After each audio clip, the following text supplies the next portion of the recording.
இளையராஜா சாரோட ஸ்டூடியோவில் வந்து ரெக்கார்டிங்கு அப்படின்றாங்க. அப்படியே தூக்கி வாரி போட்டுச்சு. இளையராஜா சார் மொழி, இன்றைக்கி நம்ம பேசக்கூடிய மொழி எல்லாமே இசையிலேருந்து தான் தோன்றியது.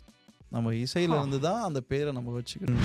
மண்ணிசை கலையில் பீட்டில் அக்யூரேட்டாக இருக்க ஒரு இசைக்கருவி வந்து பார்த்திங்கன்னா உரிமை.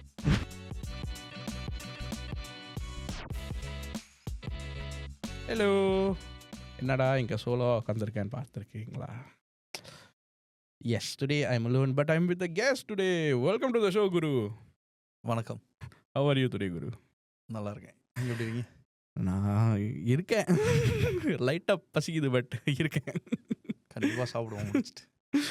ஸோ குரு, உங்களை பற்றி கொஞ்சம் இன்ட்ரடியூஸ் பண்ணிக்கிறேன் நம்ம ஃபேன்ஸ்க்கு. கண்டிப்பாக. ஸோ என் பேர் குருநாதன். நான் வந்து தமிழ்நாட்டிலேருந்து வந்திருக்கேன். ஸோ நான் வந்து ஒரு 22 வருஷமாக மண்ணிசை கலைகள், அதாவது பறை, துடும்பு, நம்ம தமிழ் மரபு கலைகளை வந்து 22 வருஷமாக நிகழ்த்திக்கிட்டும் ஆராய்ச்சி மற்றும் பயிற்சி விட்டுட்ருக்கேன். இதுதான் முழு நேரமாகவும் செஞ்சுக்கிட்டு இருக்கேன். இப்போது முனைவர் பட்டாவும் இந்த விஷயமா பண்ணிக்கிட்டு இருக்கேன். முனைவர் பட்டா, PhD. Wow, this is something I haven't learned today. I didn't know Munevar Patta was PhD. I didn't realize that. Yeah. Huh, that's interesting. So, இது basically folk arts, folk theatre எல்லாம், right? ஏன் இந்த பாதை, ஏன் இதை முழு நேரமாக பண்ணிக்கிட்டு இருக்கீங்க? It's not a common thing in Singapore, just you know. ஆனால் இதை ஏன் ஒரு முழு நேர வேலையாக பண்ணிக்கிட்டு இருக்கீங்க? சிங்கப்பூரில் மட்டும் இல்லை, தமிழ்நாட்டிலே இது வந்து காமன் திங் கிடையாது. ஆமாம், நம்மளை வந்து ஒரு என்ஜினியரா இல்லை டாக்டராக சொல்லுவாங்க. ஆமாம், இது இட்ஸ் நாட் காமன். நான் +2 படிக்கிற வரைக்கும் எந்த ஒரு ஆக்டிவிட்டியுமே கிடையாது ஆக்சுவலாக. ஓகேங்களா? ஸோ 2 மார்க் ஷீட் மட்டும்தான் வாங்கினேன். ஒன்று 10th மார்க் ஷீட், இன்னொன்று வந்து +2 மார்க் ஷீட். ஸோ காலேஜ் வரும்போது ஏதாவது ஒன்று பண்ணி நம்மளும் பெரிய ஆள் ஆகணும் அப்படின்னு சொல்லிட்டு இன்றைக்கி வந்திருக்க டிராகன் மூவி மாதிரி அப்படியே ரூட்டுக்கு போகிறது, ரூட் அடிச்சுட்டு. எந்த டிராகன்? ரெட் டிராகனா இல்லை மற்ற டிராகன் கெத்து காமிக்கணும் அப்படின்னு சொல்லிட்டு அப்படியே பஸ்ஸில் போய் ரூட் அடிச்சுட்டு அப்படி ஒரு சின்ன இதில் தான் இது பண்ணேன். நான் படித்த காலேஜ் அந்த மாதிரி காலேஜ், பச்சை பாஸ் காலேஜ். உலக அளவில் எல்லாத்துக்குமே தெரியும் எதுக்கு ஃபேமஸ் அப்படின்ட்டு. பட் ஒரு பாயிண்ட் ஆஃப் டைமில் வந்து அது சரியில்லை அப்படின்னு ரொம்ப சீக்கிரமாகவே, நல்ல வேலை லேட்டாக தெரியல, ஒரு 2 monthsலேயே வந்து அது வாழ்க்கை கிடையாது, அது ஒரு மாதிரி ஹர்ட் ஆகுது, ஒருத்தரை நம்ம அடித்து இது பண்ணுறது தான் கெத்து கிடையாது அப்படின்னு சொல்லிட்டு, சரி நம்ம ஏதாவது பண்ணுவோம், ஏதாவது ஒரு அடிஷ்னலாக ஒரு சர்டிஃபிகேட் வாங்குவோம், டிகிரியை தவிர்த்து ஏதாவது ஒரு சர்டிஃபிகேட் வாங்குவோம் அப்படின்னு சொல்லிட்டு ஃபஸ்ட்டு NCCயை போய் அப்படியே லைட்டாக எட்டி பார்த்தா பயங்கரமாக பரேட் எடுத்து விட்டு பனிஷ்மெண்ட்ஸ் அது இதுன்னு பயங்கரமாக இருந்தது. இது நமக்கு செட் ஆகாது அப்படின்னு அடுத்து ஏதாவது ஸ்போர்ட்ஸ் போகலாம் அப்படின்னு பார்த்தா அதுவும் பயங்கர ப்ராக்டிஸாக இருந்தது. இதுவும் வேலைக்கு ஆகாது அப்படின்னு சொல்லிட்டு அடுத்து நேராக NSS எட்டி பார்த்தோன்னா நல்லா சாப்பாடு போட்டு நல்லா ஒரு லைட்டாக அப்படியே வேலை வாங்கிக்கிட்டு அப்படியே ஒரு மாதிரி காம்பேக்டாக இருந்துச்சு. இதுதான் நம்ம இடம், நமக்கான இடம் இதுதான் அப்படின்னு சொல்லிட்டு ஸோ NSSல என்ட்ரானேன். NSSல என்ட்ரானோன்னே அங்கே திடீர்னு நம்ம ஃப்ரெண்டு நண்பர் ஒருத்தர் வந்து இது மாதிரி தியேட்டர் இருக்குது, இங்கே ஃபோக் இருக்குது, எல்லா காலேஜிலும் யூஸ்வலாக வந்து லைட் மியூசிக் டீம் இருக்கும், டான்ஸ் டீம் இருக்கும், நம்ம அந்த மாதிரி போவோம் அப்படின்னு நினச்சி போய் பார்த்தா அங்கே தியேட்டர் அண்ட் ஃபோக் தான் இருக்குது அப்படின்னு. ஸோ தியேட்டர் அண்ட் ஃபோக் இருக்குது, சரி சம்திங் இன்ட்ரெஸ்ட்டாக இருக்குது அப்படின்னு சொல்லிட்டு நானும் வரேன் அப்படின்னு சொல்லி போய் சேர்ந்த பிறகு தான் தெரிஞ்சு இது NCC ஸ்போர்ட்ஸே ரொம்ப பெட்ரு. ஏன்னா அவங்களே கொஞ்சம் கம்மியாக தான் ஒர்க் அவுட் கொடுத்தாங்க. இங்கே வந்து கிட்டத்தட்ட இதை நல்லா க்ரூம் பண்ணுறதுக்கு ஒரு 18 hours ஆச்சும் ப்ராக்டிஸ் பண்ணாங்க. So apart from class times எல்லாத்தையும் மேலே மீறி நம்மளுக்கே அது வெளியில் போக முடியாத அளவுக்கு அந்த ஆர்வம் வந்து அதிகமாக ஆரம்பிச்சிருச்சு. அதுக்கு என்னோட பேராசிரியர்களும் ஒரு பெரிய துணையாக இருந்தாங்க, என்னோட ப்ரொஃபஸர்ஸும். ஸோ நீ போய் பண்ணு, உலகம்னா கல்லூரியில் தான் கற்றுக்க முடியும், நீ உலகத்தை நீ தேடு அப்படின்னு அமிச்ச அந்த சுதந்திரமும் அங்கே கிடைச்ச ஒரு வாய்ப்பும் தான் இவ்வளோ தூர பயணத்துக்கான ஒரு முக்கிய காரணமாக இருந்துச்சு. நீங்கள் வந்து சொன்னீங்க அது பச்சையப்பா காலேஜில் வந்து NSS சேர்ந்தோன்னா நீங்கள் தியேட்டரில் போனீங்க. ஆனால் கண்டிப்பாக ஒரு மூமெண்ட் இருந்திருக்கும், சரி இதை தான் நான் என் வாழ்க்கையாக பண்ண போகிறேன்னு. அந்த அந்த அந்த வாழ்க்கை டேர்னிங் பாயிண்ட் எப்போ வந்துச்சு? அங்கே வந்துச்சா இல்லை அதுக்கப்புறம் வந்துச்சா? அதுக்கப்புறம் தான் வந்துச்சுன்னு சொல்லலாம். ஆக்சுவலாக காலேஜில் நடந்தது என்னன்னு பார்த்தீங்க அப்படின்னா, ஃபர்ஸ்ட் ஆஃப் ஆல் நம்ம +2 முடித்து காலேஜ் போகிற வரைக்குமே ஒரு இன்ஃபீரியராக வளர்ந்த ஒரு பையன்தான். ஒரு கூட்டத்தில் போய் பேச மாட்டோம், நம்மளுக்கு எதுவுமே ஒரு பய உணர்வு இருந்துக்கிட்டே இருந்துச்சு. ஸோ இதெல்லாம் வந்து உடச்சது, அந்த ஸ்டேஜ் ஃபியர்லாம் உடஞ்சி அது வேற மாதிரி ஒரு வெர்ஷனில் நம்ம பேசுகிறதும் இன்னும் கொஞ்சம் பேர் கேட்குறாங்களா. ஸோ தேட்டராக பர்ஃபார்ம் பண்ணும்போது அப்போ இருக்கக்கூடிய இஷ்யூஸ் பற்றி பேசுவோம். ஸோ ஏதாவது ஒரு அவேர்னஸை பற்றி பேசுவோம். அதுக்கப்புறம் ஃபோக்கில் பர்ஃபார்ம் பண்ணும்போது பறை இசையாட்டமோ இல்லை சிலம்பமோ பண்ணும்போது அது ஒரு கிளாப் இருக்குல்ல, இந்த கைத்தட்டலும் ஒரு ஊக்குவித்தலும் வந்து ஒரு இன்ஃபீரியரான இருந்த ஒரு பையனை கிடைக்கும் போது ஒரு தாழ்வு மனப்பான்மையோட இருந்தவன அது உடச்சிச்சு. அந்த கைத்தட்டல்கள் தான் அதை உடச்சிது. ஸோ உடச்சோன்னே முழு நேரமாக வந்து கல்லூரியில் அதை பற்றியே பயணிப்போம் அப்படின்னு சொல்லிட்டு பயணிச்சது தான். அது மட்டும் இல்லாமல் எங்களோட சீனியர் பேட்சும் அந்த மாதிரி கிட்டத்தட்ட 1996 அந்த சீனியர் பேட்ச் ஆரம்பித்து 2012 வரைக்கும் வாழடி வாழையா ஒவ்வொரு பேட்ச்லேயும் வந்து அதை உருவாக்கிட்டே இருந்தாங்க. ஸோ சீனியர் பேட்ச் சொன்னால் இப்போது அவங்க எல்லாருமே திரைப்படத்துறையிலலாம் நிறைய பேர் பணியாற்றிட்டு இருக்காங்க. அந்த மாதிரியான ஆட்கள் தான் பல துறைகளில் இப்போ வரைக்கும் இளையவர்கள் ஜூனியர்ஸாக வந்தவங்களும் நிறைய பேர் சினிமா துறை ஊடகத்துறையில் தான் பணியாற்றுறாங்க. அதுக்கு எல்லாமே அடிப்படை பேஸ் வந்து பச்சை பாஸில் கற்றுக்கிட்ட தேட்டர் அண்ட் ஃபோக் அந்த மாதிரியான விஷயங்கள் தான். ஸோ நீங்களும் கொஞ்ச நேரத்துக்கு முன்னாடி பேசிக்கிட்டீங்கன்னா நீங்களும் திரைப்படங்களுக்கு வந்து பேக்ரவுண்ட் ஸ்கோர் பண்ணியிருக்கீங்க. அதோட எக்ஸ்பீரியன்ஸ் எப்படி இருந்துச்சு? ஒரு inferior college boy from inferior college boy to scoring music with A R Rahman. So how was that? அது வந்து பார்த்தீங்கன்னா நம்ம சந்திரமுகி படத்தில் வந்து வடிவேல் அப்படியே ஷாக் ஆகி நிற்பார் பார்த்துருக்கீங்களா? நமக்கா இது இந்த மூமெண்ட் நமக்கா அப்படிங்கிற மாதிரி தான் இருந்துச்சு. ஏன் அப்படின்னா ப்ராப்பராக ஒரு மியூசிக் கிளாஸ் கூட போக முடியாத ஒரு ஃபேமிலியில இருந்து தான் நம்மளோட லைஃபே ஸ்டார்ட் ஆகுது. ஸோ அப்படி இருக்கும்போது நம்மளுக்கு கிடைச்ச விஷயத்தை வச்சு ஏதாவது பண்ண முடியுமா அப்படின்னு துடும்பு பறை அப்புறம் நாடகம்லாம் கற்றுக்கும் போது சிவமணி சார் வாசிக்கிறதெல்லாம் பார்த்துட்டு இவரை நம்ம பார்க்க மாட்டோமா, எப்படி லைஃப்பில் பார்க்க மாட்டோமான்ற ஒரு தோன்றதோடு தான் இருந்துக்கிட்டு இருக்கும். ஸோ அந்த மாதிரி பயணிச்சுட்டே இருந்தோம். ஆனால் ஒரு விஷயத்த ரொம்ப தீர்க்கமாக பண்ணிகிட்டே இருந்தோம். அது என்னென்னா தொடர் பயிற்சியை மட்டும் எதுக்காக நிறுத்தவே இல்லை. ஸோ பண்ணிக்கிட்டே இருந்தோம். ஒரு 2010-11 அந்த மாதிரியான நேரத்தில் பார்த்தீங்க அப்படின்னா ஒரு வாய்ப்பு வருது. அந்த வாய்ப்பு என்ன அப்படின்னு பார்த்தீங்கன்னா திடீர்னு என்னோட நண்பர் கால் பண்ணி, அண்ணா நாளைக்கு பிரசாத் ஸ்டுடியோ நம்ம போக வேண்டியது இருக்குண்ணே அப்படின்றாங்க. பிரசாத் ஸ்டுடியோவில் என்னப்பா நமக்கு வேலை அப்படின்னு. இல்லை அங்கே ஒருத்தரை கூப்பிட்ருக்காங்க, எனக்கே ஒரு மாதிரி படபடப்பாக இருக்குது, உண்மையாக பொய்யான்னு கூட தெரில. எதாட்றா அப்படின்னா இளையராஜா சாரோட ஸ்டூடியோவில் வந்து ரெக்கார்டிங்கு அப்படின்றாங்க. அப்படியே தூக்கி வாரி போட்டுச்சு. இளையராஜா சார் அப்போ தூக்கம் போனது 24 hours தூக்கமே இல்லை. நம்ம இளையராஜா சார் ஸ்டூடியோவுக்கு போக போகிறோமா அப்படின்னு சொல்லிட்டு காலைல 7 மணிக்கெலாம் போய் வாசல்லே உக்காந்துட்டோம். நம்ம உள்ளே போகிறோம், இன்றைக்கி இளையராஜா சாரை பார்க்குறோம். ஆமாம், ஸ்டுடியோ எத்தனை மணிக்கு திறப்பாங்க? அவர் 6 மணிக்கெலாம் வந்துட்டாராம். நாங்கள் வந்து அவர் கார் இறங்கி போகிறதுலேருந்து அவரை பார்க்கணும், ரசிக்கணும், பக்கத்தில் பார்க்க போகிறோம் அப்படிங்கிற ஒரு ஆர்வத்தில் நாங்கள் 7 மணிக்கெலாம் போனால் அவர் 6 மணிக்கே வர பழக்கம் உண்டா அவருக்கு ஸ்டூடியோவுக்கு. ஸோ அவர் நானும் வெளியிலேயே உட்காந்துருக்கோம், வாசல்லையே உட்காந்துருக்கோம். வாலி சார் போகிறாரு, எல்லாரும் போகிறாங்க. ஸோ அது வந்து பொன்னர் சங்கர் அப்படின்ற ஒரு திரைப்படத்துக்கான பின்னணி இசைக்காக வந்து பல மண்ணிசை கலைஞர்களை கூப்பிட்டு அந்த பதிவேட்டு நடந்துச்சு. ஸோ அப்போ தான் வந்து முதல் மூமெண்ட்டாக வந்து ராஜா சாரை வந்து வாழ்க்கையில் பார்க்குறோம். ஏன்னா நிறையா பாடல்கள் மூலயமா இந்த மண்ணிசை கலை ஃபோக் மியூசிக்கை வந்து தன்னோட பாடல்களை பயன்படுத்தினதில் அவர் வந்து ரொம்ப முக்கிய பங்காற்றியிருக்காரு. ஸோ இளையராஜா எக்ஸ்பீரியன்ஸ் இப்போ நீங்கள் சொன்னீங்க, வேறு மியூசிக் டைரக்டர்ஸ் யாராவது கூட ஒர்க் பண்ணியிருக்கீங்க? அதே மாதிரி பொன்னியின் செல்வனில் வந்து ஏஆர் ரஹ்மான் சார் வந்து பின்னணி இசைக்காக திருப்பி கூப்பிட்டாங்க. அப்போ Anand Ramakrishnan engineer, sound engineer sir, அவர் தான் அதை பதிவேற்று செஞ்சாங்க. ஸோ அந்த மூமெண்ட்டும் ஒரு மாதிரி கூஸ்பம்ஸ் மூமெண்ட். அதுக்கப்புறம் ஜிகர்தண்டா XXXல வந்து நம்ம சந்தோஷ் நாராயணன் சார் வந்து ரொம்ப ப்ரைமாக அந்த படத்துலேயே வந்து பார்த்திங்கன்னா துடும்பு இசை தான் வந்து அந்த மக்கள் வாசிக்கக்கூடிய இசையாக இருக்கும். அந்த இறுதிக்கட்ட காட்சியும் அதில் தான் முடியும். ஸோ அதுக்கான பின்னணி இசைகள்லையும் இந்த மாதிரியான விஷயங்களில் அந்த படத்துலையும் வேலை பார்த்துருக்கோம். இது எல்லாமே வந்து பார்த்திங்கன்னா நான் சொன்ன அந்த தொடர் பயிற்சினால் அந்த வாய்ப்புகள் தானாக தான் வந்துச்சு. நாங்கள் இது மாதிரி இருக்கோம் அப்படின்னு நாங்கள் தெரியப்படுத்தக்கூட இல்லை. இதை இப்படி சொல்லலாமா, நீங்கள் வந்து அதை முறையாக கற்றுக்கலாம், அதை வந்து காலேஜ் போயிருந்ததுக்கப்புறம் அங்கேருந்து பிக்கப் பண்ணி? இல்லை, அது வந்து அந்த மண்ணிசை கலைகளை பொறுத்த வரைக்கும் முறையாக தான் போய் கற்றுக்கிட்டோம். அதை சார்ந்த குருநாதர்களை வந்து கோயம்புத்தூரில் தான் வாசிக்கூடியவங்க இருக்காங்க. பறை இசைக்கு தஞ்சாவூரில் போய் கற்றுக்கிட்டோம். இப்போ பத்மஸ்ரீ வாங்கியிருக்க வேலாசாங் கிட்ட கற்றுக்கிட்டோம். அந்த மாதிரி ஒவ்வொருத்தட்டையுமே அதுக்கான ப்ராப்பர் டீச்சர்கிட்ட ட்ரைனிங் எடுத்து நீங்கள் ஆமாம் ப்ராப்பர் டீச்சர்கிட்ட தான் ட்ரைனிங் எடுத்து அதை திரும்ப பயிற்சி பண்ணணும். இது வந்து காலேஜுக்கு அப்புறம் காலேஜ்லேருந்தே அப்படி தான் ஃபார்மேட். காலேஜ் முடிஞ்ச பிறகும் அதே தான் ஃபார்மேட். ஆமாம். நைஸ். தட்ஸ் சானா, ஏஆர் ரஹ்மான், இளையராஜா, இந்த 3 டைரக்டர்ஸோட ஒர்க் பண்ணிட்டீங்க. இப்போ நீங்கள் இவ்வளோ நேரம் ஒரு வார்த்தை நீங்கள் சொல்லிக்கிட்டு இருந்தீங்க, மண்ணிசை கலைஞர். அதுக்கு அர்த்தம் என்ன?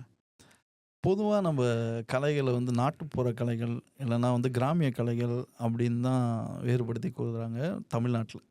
மற்ற நாடுகள்லாம் பார்த்திங்கன்னா மரபு கலையில் நம்ம பாரம்பரிய கலை அந்த மாதிரியான வார்த்தைகளை, தமிழ் வார்த்தைகளை சரியாக பயன்படுத்துகிறாங்க. இந்த நாட்டுப்புற கலை, கிராமிய கலை அப்படிங்கிற பேர்லேயே கொஞ்சம் எனக்கு முரண் இருந்ததுனால நான் மன்னிசை கலைன்னு பயன்படுத்த ஆரம்பிச்சிட்டேன். உதாரணத்துக்கு நாட்டுப்புறம், நாட்டுப்புறம், புறம்னா வெளியிலன்னு அர்த்தம். கரெக்ட். ஸோ அது வேண்டாம்.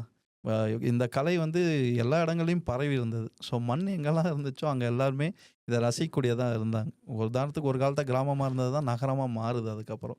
ஸோ அதனால் வந்து கிராமத்திலேயே இந்த கலை தங்கிடல, நகரத்துக்கும் பயணிச்சது. ஸோ அதனால் கிராமிய கலைன்னு சொல்லக்கூடாது அப்படின்னு ஒரு மண்ணிசை கலைஞர், ஒரு பயிற்சியாளர், அவர் பேர் கலைநிலவன் என்கிற ராம்ஜி. ஸோ அவர் வந்து இது ஒரு டிஸ்கஷனாக, ஒரு டிபேட்டாக இது பண்ணும்போது இது எனக்கு ஒரு புரிதல் ஏற்பட்டுச்சு. ஓ, இந்த மாதிரி ஒரு வார்த்தைகளில் கூட, ஏன்னா தமிழ் மொழியில் இல்லாத வார்த்தைகளே கிடையாது. அதான் ஒவ்வொன்றுத்துக்கும் அவ்வளோ அர்த்தம், பொருளுடையதாக இருக்கும்போது நம்ம ஏன் ஃபோக்லோருங்கிறத அப்படியே தூக்கி டிரான்ஸ்ஃபர் பண்ணி நாட்டுப்புறவியல், நாட்டுப்புறம் பண்ணணும் அப்படின்னு தோன்றதோட விளைவாக தான் மண்ணிசை கலை அப்படின்னு நம்ம இதை ப்ரொமோட் பண்ணிக்கிட்டே இருக்கோம்.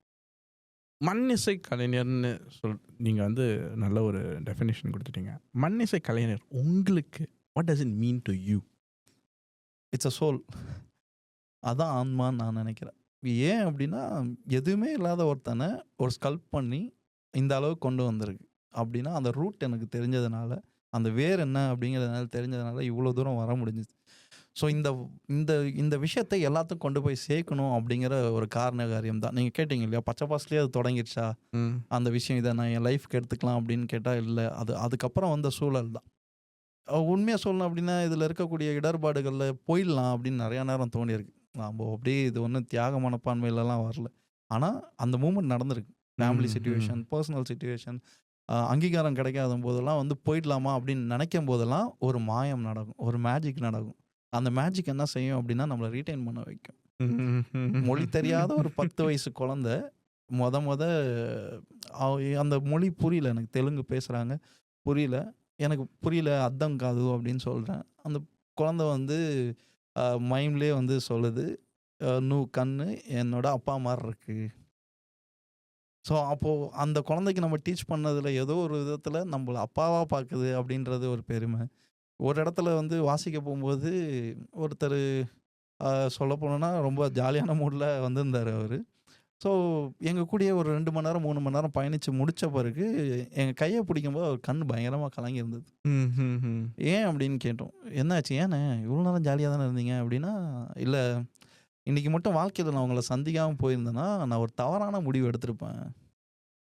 நான் வந்து என் குடும்பத்தில் ஒரு பெரிய மன அழுத்தம், எனக்கு என்ன முடிவு பண்ணுறதுன்னு தெரில. ஸோ இன்றைக்கி நான் வந்து ஒரு தவறான முடிவு எடுக்கிறதுக்கான இதில் தான் இருந்தேன். ஆனால் இந்த 2-3 மணி நேரம் நீங்கள் எங்களை பார்த்துக்கிட்ட விதத்தில் நான் அந்த முடிவை மாற்றிக்கிறேன். நீங்களாம் நல்லா இருங்கடா தம்பிங்களா அப்படின்னு கட்டி பிடிச்சி சொல்லிட்டு போனதாக இருக்கட்டும். இந்த மாதிரி நிறையா வழிநடுக்க வந்து அங்கங்கே அந்த மயிர் கற்கள் நிறையா நடந்திருக்கு இந்த மாதிரி வாழ்க்கையில். ஸோ இதுதான் வந்து இதே வாழ்க்கையாக எடுக்கணும். நம்மளை மாதிரி பின்தங்கிய தாழ்வு மனப்பான்மையோட இருந்தவங்களுக்கு நிறைய பேர் இது உடச்சி வர்றதுக்கு ஒரு வழியாக இருக்கும் அப்படின்ட்டு. உதாரணத்துக்கு சொல்லணும் அப்படின்னா, இது எந்த அளவுக்கு தாழ்வு மனப்பான்மைனா, நான் ஸ்கூல் படிக்கும்போது 6 சப்ஜெக்ட் மொத்தம், அதில் 5 ஃபெயில் ஆகிடுவேன். ஓகே, இல்லை இது நாம் 4 ஹோஸ்ட்டை பற்றி டிஸ்கிரைப் பண்ணுற மாதிரியே இருக்கு. ஸோ அந்த மாதிரி இருந்தால் ஸோ ஒரே ஒரு தாய்மொழி நம்ம தமிழில் மட்டும்தான். ஸோ அந்த மாதிரி ஒரு விஷயம் நடந்து அதை பிரேக் த்ரூ பண்ணும்போது ஏதோ 10th +2 பாஸ் பண்ணி காலேஜ் வந்த பிறகு தான் இப்போ வந்து என்னோட PhD வரைக்கும் நான் அது வந்திருக்கேன் அப்படின்னா I am still fighting for this art. இந்த ஆர்ட்டுக்காக தான் நான் PhD-யே பண்ணுறேன். நாளைக்கு நான் ஏதாவது ஒன்று ப்ரூஃப் பண்ணணும் அப்படின்னா ஐ எம் ரிசர்ச் ஹோல்டர், நான் ரிசர்ச் பண்ணியிருக்கேன் அப்படின்ற ஒரு ஆத்தென்டிகேஷன் வரணும் அப்படிங்கிறதுக்காக தான் அந்த லெவல் போயிட்டே இருக்கேன். ஸோ அதுக்கப்புறம் நான் BCom, MCom, master of performing arts in folk dance, MA philosophy, MCom, இத்தனை PG இதுக்காக தான் படித்தேன். எல்லாமே ஏதோ ஒரு மீன்ஸில் நான் இந்த இதில் வந்து நான் ரீட்டைன் ஆகணும் அப்படின்றது தான். ஃபர்ஸ்ட் ஜென்ரேஷன் டிகிரி ஹோல்டர் இல்லையா, ஸோ அதனால் எங்கிட்டு போகிறதுனே தெரியாமல் அடிபட்டு ஓகே ஒரு ஃப்ரேம் கொண்டு வந்திருக்கும் இது வரைக்கும். Nice. I think that's like a good it's leaving impact in people's lives, I would say. So நமக்கும் அந்த மாதிரி நடந்திருக்கு. So I can relate. ஏன்னா இந்த பாட்காஸ்ட் மூலிமா நிறைய பேர் மெசேஜ் பண்ணியிருக்காங்க. ஓ இன்னும் நீங்கள் பேசுகிறது வந்து it feels like I am part of the conversation and all that. So it to me it's like fulfilling when people say that and I can imagine how much. இப்போ நீங்கள் சொல்லிட்டு இருந்தீங்க ஒருத்தர் வந்து உங்களோட 2-3 மணி நேரம் ட்ராவல் பண்ணிட்டு இருந்தார். So I really can relate to that story. That's like amazing, I would say. One question I have in terms of the Wasip equipments. What are the different musical equipments that you use? நீங்கள் வந்து இப்போ பிறைன்னு சொன்னீங்க, உடும்புன்னு சொன்னீங்க, உரிமைன்னு சொன்னீங்க. What are the different equipments available for folk artists? So இது பார்த்தீங்கன்னா நம்ம மண்ணிசை கலை அப்படின்னு நம்ம சொல்கிற மாதிரி அதே மாதிரி ஜாகிரபிக்கலாக நம்மளோட ஆர்ட் ஃபார்ம் வந்து வெவ்வேறு வடிவங்கள் இருக்குது. ஓகேங்களா? Comparatively Tamil Nadu is equal to one big African continent. Tamil Nadu and part of the South India region. நம்ம இந்தியாவில் இருக்கக்கூடிய கலைகளும் மிகப்பெரிய ஆஃப்ரிக்கா கண்டென்ட்டாக இருக்கக்கூடிய ஒரு ஊரும் நிறையா கலைகளில் நிறையா ஒற்றுமைகள் இருக்குது. ஸோ இப்போ தமிழ்நாடு மட்டுமே எடுத்துக்கிட்டோம் அப்படின்னா ஒரு ரீஜியனில் ஃபுல்லாக பறை இசை என்கிற தப்பாட்டம் வாசிக்கப்படுது, ஒரு ரீஜியன் ஃபுல்லாக துடும்பாட்டம் வாசிக்கப்படுது. துடும்பாட்டத்திலேருந்து பிரிந்து வந்த மொடா மேளம், மண்மேளம் அப்படிங்கிற இசைக்கருவிகள் கம்பத்தாட்டத்துக்கு வந்து பயன்படுத்தப்படுது.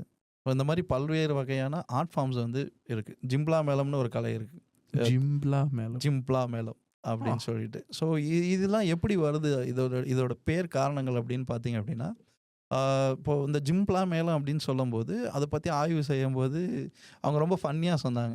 வெள்ளைக்காரன் பார்த்தாங்க இந்த இசை வந்து சிம்பிளாக இருந்துச்சு, ஸோ சிம்பிளாக இருக்கலாம் மேளம், சிம்பிளாக இருக்கலாம் மேளம் அது அப்படின்னா அதனால் சிம்பிளாக மேளம்னு ஆயிடுச்சுங்க அப்படின்னு அவங்க விளையாட்டுக்காக சொல்லுவாங்க. ஆனால் நடைமுறையில் பார்த்தீங்கன்னா அவங்களோட தொடர் பயணம் ஒரு 6-7 வருடம் அவங்களோட தொடர்ந்து பயணிக்கும் போது தான் தெரியுது அதில் ஒரு நடத்தாளம்னு ஒரு தாளம் இருக்குது. ஸோ அந்த தாளம் வந்து பார்த்தீங்கன்னா ஜிப் ஜிம் பிளாக், ஜிப் ஜிம் பிளாக், ஜிப் ஜிம் பிளாக், அந்த வாசிக்கிற மெத்தட். ஸோ நம்ம மொழி இன்றைக்கி நம்ம பேசக்கூடிய மொழி எல்லாமே இசையிலேருந்து தான் தோன்றியது. நம்ம இசையிலேருந்து தான் அந்த பேரை நம்ம வச்சுக்கிட்டோம். இசையிலேருந்து தான் இசை நம்ம முத பேசின மொழியே இசை தான். அதனால தான் உயிர் எழுத்துக்கள் ஆ இ அது எல்லாமே உணர்வு ரீதியாகவே இருக்கும், ஓசை ரீதியாகவே இருக்கும், இசை ரீதியாகவே இருக்கும். So I'm having this, like brain moment. So அதுதான் ஸோ ஜிம்ப்ளா மேளம். துடும்பு அதே மாதிரி தான். இப்போ முரசு மாதிரி தான் இருக்கும். துடும்பு நிறைய பேர் பார்த்தாங்கன்னா அந்த இசைக்கருவியை பார்த்தாங்கன்னா முரசு அப்படின்னு தான் டப்புன்னு சொல்லுவாங்க அதை பார்க்கும்போது. ஆனால் அது ஏன் துடும்பு அப்படின்னு நம்ம சொல்கிறோம் அப்படின்னா அதோட பிளேயிங் மெத்தடாலஜி திடும். அது அந்த குச்சி வாசிக்கிற முறை வந்து திடும் அப்படின்னு வரும். ஸோ பறை என்றால் அறிவித்தல். இன்றைக்கும் நம்ம கேரளா சொல்லலாம் பறையும் அப்படின்னு சொல்லுவாங்க இல்லையா? பறைனா சொல்லு அப்படின்றது. அந்த காலத்து நவீன காலத்தில் இன்றைக்கி நம்மளுக்கு ஃபேஸ்புக், இன்ஸ்டா, மெசேஞ்சர் எல்லாமே வந்துச்சு. அந்த காலத்தில் வந்து ஒரு இசைக்கருவி கம்யூனிகேஷன் மெசேஞ்சராக இருந்ததுன்னா அது பறை தான். அன்றைக்கி நாய்ஸ் பொல்யூஷன்ஸ் கிடையாது. ஸோ ஒரு இசை வாசிக்கிறாங்கன்னா பக்கத்து ஊருக்காரங்க என்ன தெரிஞ்சுக்கிட்டாங்க, ஓகே இங்கே வந்து குழந்தை பிறந்திருக்கு, இங்கே வந்து ஒரு பொண்ணு வந்து பூ படைஞ்சிருக்காங்க, இங்கே வந்து திருமணம் நடக்குது. அண்ட் எல்லாத்துக்கும் மேலே ஒரு பெரிய ஒரு ஐயம் இருக்கும், எல்லாத்துக்கும் ஒரு சந்தேகம் இருக்கும். இது சாவுக்கு தானே வாசிச்சாங்க, இது சாவு பறை மேளம் தானே, ஏன் சாவுக்கு வாசிச்சாங்க? அந்த காலத்தில் மருத்துவ வசதியெல்லாம் கிடையாது. ஆனால் எல்லாருக்கிட்டையும் பறை இசையும் பறை கொண்டாட்டமும் இருந்தது. அந்த காலத்தில் ஈவினிங்கில் என்ன பண்ணியிருப்பாங்க, ஆடி பாடி அன்றைக்கி நான் வயலில் எப்படி வேலை செஞ்சேன், எப்படி போய் வேட்டையாடினேன் அப்படின்னு நடிச்சு காட்டியிருக்கலாம், பாடியிருக்கலாம். இது மாதிரி தான் பண்ணியிருப்பாங்க. ஸோ இந்த இசைக்கருவி இசைச்சு ஒரு மனிதன் அசைவின்றி, அவனோட தசைகள் அசைவின்றி, நாடி நரம்புகள் ஓட்டமின்றி அவன் எழுந்து வராமல் இருந்தானா அவனோட மரணம் உறுதி செய்யப்படுது அப்படிங்கிற ஒரு காரணத்துக்காக தான் பறையை வந்து நம்ம இறப்புக்கும் வாசிச்சாங்க முன்னோர்கள். ஸோ பறை என்பது இறப்புக்காகனது மட்டும் கிடையாது, பிறப்பு முதல் இறப்பு வரைக்கும் இருக்க எல்லா இதுக்குமே பறை வந்து. அதே மாதிரி தப்பாட்டம் அப்படின்னு ஒரு வார்த்தை சொல்லுவாங்க. ஸோ அதுக்கான அர்த்தம் பார்த்தீங்கன்னா தாளம் தப்பாமல் ஆடும் ஆட்டம் தப்பாட்டம். ஸோ எல்லா இசைக்கருவிக்கும் ஆக்சுவலி ஒரு அர்த்தம் இருக்கு. அதே மாதிரி இப்போ இந்த வார்த்தை சொன்னோன்னா நிறைய டான்சர்ஸ் கோவப்படுவாங்க, எல்லா ஆட்டமும் தாளம் தப்பாமல் தான் ஆடணும், இது என்ன தப்பாட்டத்தை மட்டும் தூக்கி பிடிக்கிறீங்க அப்படின்னு. இது அப்படி கிடையாது. ஒரு இசைக்கருவி இசைப்பவரும் ஆடுபவரும் ஒருத்தரே. அதுவும் அந்த ஃப்ளோ ஆஃப் ஸ்பீடு இருக்கு இல்லையா? ஃபார் எக்ஸாம்பிள் உலக அளவில் நிறையா நான் ரிசர்ச் பண்ணதில் ஒன்று இசைக்கருவி வேகமாக வாசிச்சா ஸ்லோவாக ஆட முடியும், இல்லை வேகமாக ஆடினா ஸ்லோவாக வாசிக்க முடியும். ஓகேங்களா? பட் இந்த ஒரு இதில் தான் எந்த அளவுக்கு வேகம் கொண்டு வாசிக்கிறாங்களோ அந்த அளவுக்கு வேகமாக ஆட முடியும். ஸோ இதுதான் பறை இசை தப்பாட்டத்தோட ஒரு பியூட்டி. அந்த மாதிரியான விஷயம் ஒவ்வொரு பொருளுக்குமே இப்போ கரகம் அப்படின்ற ஒரு சொல் இருக்கு. கரகம், கரகாட்டம் அப்படிங்க. இன்னைக்கு அதை பார்த்தாலும் நிறைய இழிவு நிலையில் நம்ம பேசக்கூடியதெல்லாம் இருக்குது. பட் கரகம்ன்றது அவ்வளோ பெரிய ட்ரெடிஷன் அது கம்பேரிட்டிவ்லி உலகத்தில். ஏன் அப்படின்னா காரகம் அதோட முழு அர்த்தம் காரகம். கார்னா கருமையான மேகம், நமக்கு மழை தரக்கூடிய கருமையான மேகம். அகம்னா நிலம்னு ஒரு பொருள் இருக்கு. ஸோ நமக்கு மழை தரக்கூடிய மேகத்துக்கும் உணவு தரக்கூடிய நிலத்துக்கும் நன்றி சொல்லி ஆடக்கூடிய ஆட்டம் தான் கரகாட்டம். ஸோ இந்த மாதிரியான ஒரு விஷயம். அது மட்டும் இல்லாமல் அது ஒரு பேலன்சிங் ஆர்ட் ஃபார்ம். அவங்க எஸ். வந்து அத பண்றவங்க நம்புனாங்க. தனக்குள்ள ஒரு சக்தி இருக்கு. அந்த சக்தி தான் நம்ம அகம். கரகம், அகம் அப்படின்ற ஒரு சக்தி இருக்கு. நம்ம மனசுல நம்புறோம். ஸோ நம்ம மனசுல நம்புறது தான் நம்மளோட வெளிப்பாடுகள் அப்படிங்கிறதுல அந்த விஷயம் வந்து கொண்டாடப்பட்டுச்சு. நம்போ இது காலப்போக்குல வேற மாரியும் நம்ம பார்க்க ஆரம்பிச்சிருக்கோம். பட் அதோட ஆரிஜின்னா இதுதான். இதுதான் என்னோட சொல்ற கடமையா மாறுச்சு. போக போக ஒரு மெசேஞ்சர் ஏதோ ஒரு நம்ம கையில குடுத்து சொல்லக்கூடிய ஒரு விஷயமா இருக்குன்னு சொல்லுவாங்க இல்லையா? அதுதான் நடந்துட்டு இருக்கு.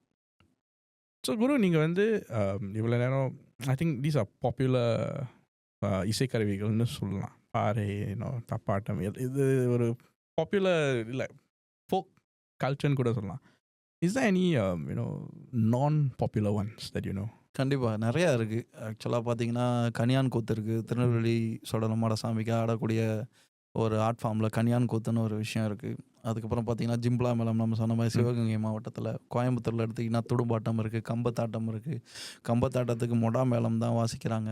இந்த மொடா மேளமும், ஜிம்ப்ளா மேளமும் பார்த்தீங்கன்னா, அதிகபட்சமாவே ஒரு 100லேருந்து 150 கலைஞர்கள் தான் இருக்காங்க. ஏனைய கலைஞர்கள்.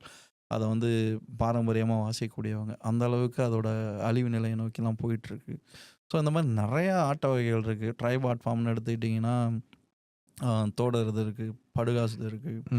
அதுக்கப்புறம் பார்த்தீங்கன்னா, இருளர் மக்கள்து இருக்கு. இருளர் மக்கள்லையும் பார்த்தீங்கன்னா, அவங்களும் ஒரு மண் கலயத்த வச்சு ஒரு இசைக்கருவி பயன்படுத்துறாங்க இன்ன வரைக்கும். ஸோ இதெல்லாம் வெளியில வந்து இன்னும் எஸ்டாப்ளிஷ் ஆகாத சில கலை வடிவங்கள்ல அதுவும் ஒண்ணு. உதாரணத்துக்கு பார்த்தீங்கன்னா, தோடர் இன மக்கள் வந்து அவங்களோட குரல் வளத்தினால மட்டும் தான் அவங்க வந்து பாட்டு பாடி ஆடுவாங்க. இசைக்கருவின்னு கிடையாது. அதே மாரி பார்த்தீங்கன்னா, ஆஃப்ரிக்கா கான்டினென்ட்லயும் ஒரு பழங்குடியினர் வந்து செயல்படுறாங்க. அது மங்கோலியன் கூட ஆமா. அந்த அவங்க ஹா, ஓ அந்த மாரி ஓசை சொல்லாவே வந்து இது பண்ணி பாடுற ஒரு விஷயம் இங்கேயும் இருக்கு, அங்கேயும் இருக்கு. அதே மாரி பார்த்தீங்கன்னா, நம்ம வில்லு பாட்டு. அதான் ஸோ அதான். வில்லு பாட்டு பார்த்தீங்கன்னா, அது வில் யாழ். வில்லன் தான் ஃபர்ஸ்ட்டு யாழோட ஐடியாவே பிறக்குது மனுஷனுக்கு வேட்டையாடிட்டு இருக்கும்போது. ஸோ இப்போ வரைக்கும் ஆஃப்ரிக்கால பார்த்தீங்கன்னா, வில் யாழ வச்சே பாட்டு பாடுறாங்க அங்க. மோர்சிங்ன்னு நம்ம சொல்ற மாரியான ஒரு ஃபார்மேட்ல பண்றாங்க. ஸோ அந்த மாரி பல கலை வடிவங்கள் வந்து நம்ம இந்தியால சவுத் ரீஜியன்லயே நெறையா கொட்டி கிடக்கு. அது இன்னும் ஆய்வுகள்ல கொண்டு வந்து பல மாணவர்களுக்கும், பல மக்களுக்கும் கொண்டு போய் சேர்க்கணுங்கிறது ரொம்ப முக்கியமான விஷயமா இருக்கு. இதுக்கு முன்னாடி நீங்கள் வில்லு பாட்டுன்னு சொன்னீங்கன்னா எனக்கு விஜய் பாட்டு தான் ஞாபகம் வரும். ஆனால் இப்போ வந்து வில்லு பாட்டுனா அதில் ஒரு மண்ணிசையம் இருக்குங்கிறது it's a good education. So சிங்கப்பூரில் வந்து one of the most popular, நான் பார்த்த வரைக்கும் மோஸ்ட் பாப்புலர் இசைக்கருவி வந்து உருமி. ஆனால் உருமி வாசிக்கிறதுல வந்து there's a stigma associated with. அது ஐ திங்க் உலகெங்கும் ஒரு ஸ்டிக்மா இருக்குது. அதை பற்றி உங்களோட அபிப்பிராயம் என்ன? ஆ, நான் அந்த கலைஞர்களையும் அந்த கலையை ரொம்ப பாராட்டுறேன். காரணம் என்னன்னு பார்த்தீங்கன்னா, தமிழ்நாட்டில வந்து நையாண்டி மேளம் அப்படின்னு சொல்லி அதுக்கு நாங்க சொல்லுவோம்.